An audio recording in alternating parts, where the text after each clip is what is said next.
பலன் எதிர்பாராது கடவுள் எல்லாரையும் அன்பு செய்வது போன்று நாமும் அன்பிலே வளர வேண்டும் என்பது இறைவனின் வெளிப்பாடாக இருக்கின்றது. கிறிஸ்தவ அன்பு செயல் வழி வெளிப்பட வேண்டும் என்பது குறிப்பிடத்தக்கது. கிரேக்க மொழியிலே அன்பிற்கு பல சொற்கள் உண்டு. ஸ்டோர்கே என்பது குடும்பத்தில் நிலவும் அன்பை குறிக்கின்றது. எரோஸ் என்பது ஆண் பெண் பாலுறவு அன்பை குறித்து காட்டுகின்றது. ஃபீலியா என்பது நண்பர்கள் ஒருவருக்கொருவர் காட்டும் அன்பாக இருக்கின்றது. அகப்பே என்பது பலன் எதிர்பாராத நிபந்தனையற்ற அன்பை குறித்து காட்டுகின்றது. எனவேதான் இயேசு பகைவர்களுக்கு அன்பு செய்யுங்கள், உங்களை துன்புறுத்துவோருக்காக செபியுங்கள் என்று வெளிப்படுத்தி இருக்கின்றார். இவ் அன்பு செயல்முறைப்படுத்தப்படக்கூடியதா என்று கேட்டால் இயேசு ஆம் என்று தம்மை சிலுவை மரணத்திற்கு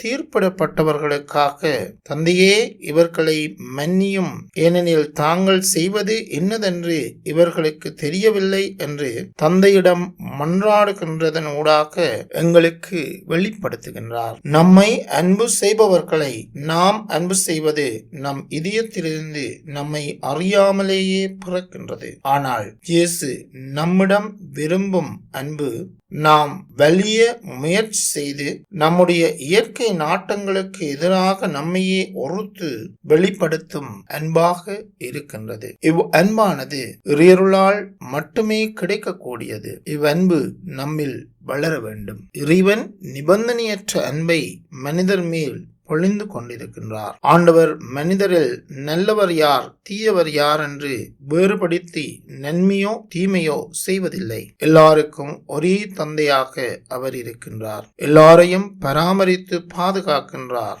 நாமும் தந்தையாகிய இறைவனின் மக்களாக இருக்க வேண்டுமென்றால் எல்லாருக்கும், அதாவது நண்பர்களுக்கும் விரோதிகளுக்கும் அன்பு காட்ட வேண்டும். இவ்வாறு அன்பு காட்டும் போது நாம் கடவுள் போன்று ஆகிவிடுவோம். எனவே நம் கடவுள் சாயலாக படைக்கப்பட்டிருக்கின்ற நாம் இந்த காலத்தில் நம்முடைய அன்பு வாழ்வினால் இறைவனின் பிள்ளைகள் என்று அவருடைய சாயல்கள் என்ற அந்த நிலையிலே நம் வாழ்வை உருமாற்றுவோம்.